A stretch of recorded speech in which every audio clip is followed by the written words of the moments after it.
Hello everyone, সবাই কেমন আছো? আশা করছি সবাই খুব ভালো আছো। আমরাও ভালো আছি। বেশ অনেকটা লেট হয়ে গেল সেকেন্ড পার্টটা আনতে।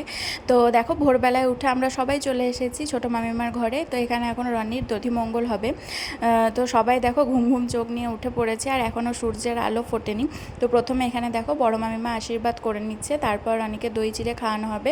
আর পাশে নিদ বড় বসে গেছে। তো এখন আশীর্বাদের পর্ব চলছে। তো বাড়ির সমস্ত বড়রা আশীর্বাদ করলো আর দই চিড়েও খাইয়ে দিল। তারপরে শেষকালে এসেছে আমার টার্ন। তো এখানে চলো রনিকে আমি দই চিড়ে খাইয়ে দিই। তো রনি তো একদমই দই চিড়ে খেতেই পারলো না, ওই সবাই একটু করে খাইয়ে দিল। ওইটাই সত্যি বলতে ভোরবেলায় খাওয়াও যায় না। তো আমার তো দই চিড়ে খুব ভালো লাগে, কিন্তু আমি নিজের বিয়েতে ভোরবেলায় খেতে পারিনি, মানে খুব গা গোলাচ্ছিল। যাই হোক, তোমাদের সাথে কার কার এরকম হয়েছে অবশ্যই কিন্তু কমেন্টে জানিও। আর দই চিড়ে খেতে কে ভালোবাসো সেটাও কিন্তু বলো। আমার কিন্তু দারুণ লাগে, কিন্তু ওই বেশি খেতে পারি না, আর বিয়ের দিন ভোরবেলায় খেতেই পারিনি। তো এখানে দেখো সবাই মিলে একটা টেবিলে বসে গেছি, যে যার মতো নিজের মতো চেয়ার নিয়ে। তো এখানে ছিল গরম গরম লুচি, তার সাথে ছিল আলুর দম, আর ছিল বোঁদে। তো এটাই ছিল আজকে আমাদের জল খাবার।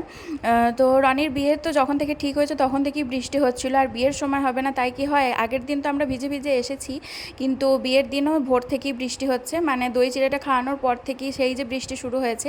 তো সকাল সকাল আমরা কিন্তু কোনো রকম আলিশি না করি, স্নান টান করে একদম রেডি হয়ে গেছি। আর আমি এই হলুদ শাড়িটা পরেছি, সাথে এই যে গলার এই হারটা পরেছি। তো এটা আমি নতুন করিয়েছি। আমার এই হারটা কেমন লাগছে অবশ্যই কিন্তু কমেন্টে জানি শাড়ির সাথে কোনো রকম ম্যাচিং হয়নি, কিন্তু মন হলো তো পরে নিলাম। তো দিদিও ওরকমই একটা করিয়েছে। তারপরে দেখো এখানে গায়ে হলুদের অনুষ্ঠান শুরু হয়ে গেছে। হ্যাঁ, গায়ে হলুদ দেওয়ার আগেই আমাদের টিফিনটা করে নিতে হলো, কারণ কিছু কারণের জন্য দেরি হচ্ছিল। তো শুরু হওয়ার কথা ছিল 8:30, সেই জায়গায় 9:30 বেজে গেছে। এখানে আলতাও সবাই পরে নিয়েছিল, তো আমি তো আগেই আলতা পরে নিয়েছিলাম, তো এখানে আর আমি আলতা পরিনি।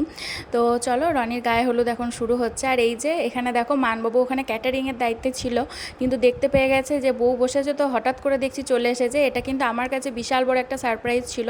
তো মানবাবুর কাছ থেকে এটা আমি পেয়ে খুব খুশি হয়েছি। আর আমাদের কর্তাগিন্নিকে কেমন লাগছে অবশ্যই কিন্তু জানিও। তো এক এক করে বাড়ির সবাই হলুদ মাখাচ্ছে।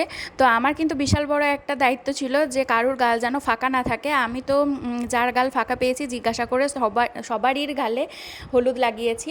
তো আমার তো বেশ মজা লাগছিল এই বৃষ্টির ওয়েদারে। আমি ভাবছিলাম যে কেমন এনজয় করব, ঠিকঠাক করতে পারবো কিনা, কিন্তু আমার কিন্তু বেশ মজা লাগছিল। আর বেশ অনেক দিন ধরে, মানে 1 মাস ধরে কিন্তু সবাই মিলে বেশ ভালোই প্রিপারেশন নিয়েছি। তো এই ভিডিওগুলো না আমার মা করেছে, মানে আমার শাশুড়ি মা করেছে। তো মা ঠিক বুঝতে পারেনি কীভাবে ভিডিওটা করবে, তো যেরকমভাবে মা ভিডিওটা শ্যুট করেছে সেরকমভাবেই তোমাদের সামনে তুলে ধরলাম। এই যে দেখো আমার দুই মাস্তুতো ননদ, আর বড় মাস্তুতো ননদের ছেলে। তো আমার দুই দিদি আর তার ছেলে, মানে আমার ভাগনা হচ্ছে।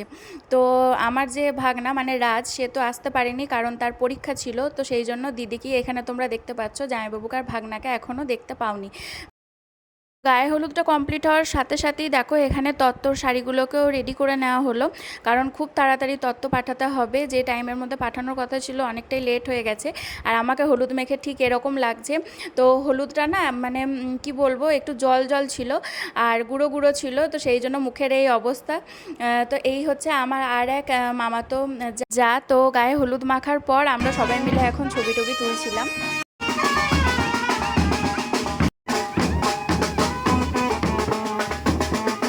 মন্দির আর পুকুর থেকে নাচতে নাচতে বাড়ি ফিরি আমরা এখানে খেতে বসে গেছি। দুপুরবেলা হয়ে গেছিলো, অনেকটাই বেলা হয়ে গেছিলো।